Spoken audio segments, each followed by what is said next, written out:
शेख सादी रहमतुल्लाह अलैह का एक बड़ा वो खूबसूरत वाक़या उन्होंने गुलिस्तान में गालिबन लिखा है कि मैं जामे मस्जिद दमिश्क में मैंने नमाज पढ़ी, बाहर निकला तो मेरा जूता चोरी हो गया। तो मुझे बड़ा अफसोस भी हुआ, दुख भी हुआ कि यार जूता ही चोरी हो गया। खैर मैं ऐसे ही पैदल निकल आया, आगे एक ब्रिज था, उस पर देखा एक बंदा बैठा हुआ था, उसके दोनों पाँव ही नहीं थे। मैंने कहा या अल्लाह तेरा शुक्र है जूता ही गया है, पैर तो हैं, पैर तो हैं।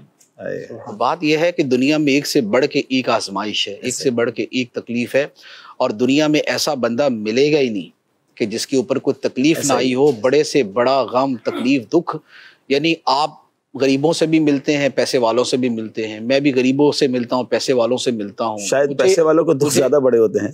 अल्लाह अकबर। मुझे नहीं याद पड़ता कि मैंने जिंदगी में आज तक कोई एक बंदा ऐसा देखा हो कि जो ये कहे कि मुझे कोई दुख नहीं, मुझे कोई परेशाानी नहीं है। वो एक वाकया मैं आपको सुनाता हूँ कि किसी बुजुर्ग के पास जो है वो बाद में तो किसी और की तरफ मंसूब किया है, लेकिन एक बुजुर्ग का भी वाकया कि उनके पास एक औरत आई और उसने कहा जी मेरा बेटा फौत हो गया, इकलौता बेटा था, जवान था, वही सहारा था मेरा, वो फौत हो गया, आप इसे जिंदा कर दें। तो उन्होंने फरमाया कि भाई जिंदा तो कर दूंगा लेकिन एक शर्त है। उसने कहा वो क्या? उसने कहा इस तरह करो, शहर में जाओ और किसी भी जना वो घर से कुछ मिट्टी लेके आओ। घर ऐसा होना चाहिए कि जिसके अंदर कभी मैयत ना हुई हो। क्या बात।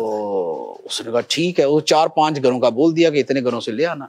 वो औरत गई, इस घर में दरवाजा खटखटाया, जी मिट्टी चाहिए, ले लो। आपके घर में कभी मैयत तो नहीं? नहीं, बाप तो फौत हुआ है हमारा। अगला जी माँ तो हमारी भी फौत हुई है, दादा तो हमारा भी मरा ही है, दादी तो हमारी भी दुनिया से गई है, अगले बच्चा तो मेरा भी दुनिया से गया, भाई मेरा भी फौत हुआ। अल्लाह अल्लाह अल्लाह। आधा शहर छान मारा, कोई घर ऐसा नहीं मिला कि जिसके अंदर कभी मैयत ना हुई। वो समझ आ गई। वो वापस आई, आके कहने लगी हुजूर ऐसा घर तो मिल ही नहीं रहा। फरमा यही तो समझाना था। अल्लाह, कि ऐसा घर है ही कोई नहीं कि जिसके अंदर कभी जिनके यानी जिस घर का कोई फर्द दुनिया से ना गया हो। तो हर बंदे के साथ कोई ना कोई शय मुताल्लिक होती, वाबस्ता होती है। अब अपनी मर्जी है कि शोर मचा के उस तकलीफ का वजन बढ़ा ले या सवाब आखिरत और अल्लाह की रिजा पे नजर रख के उसी बोझ को सवाब जो क़यामत में नेकियों का पलड़ा है, नेकियों के पलड़े के अंदर वो बोझ उठा के डाल दें।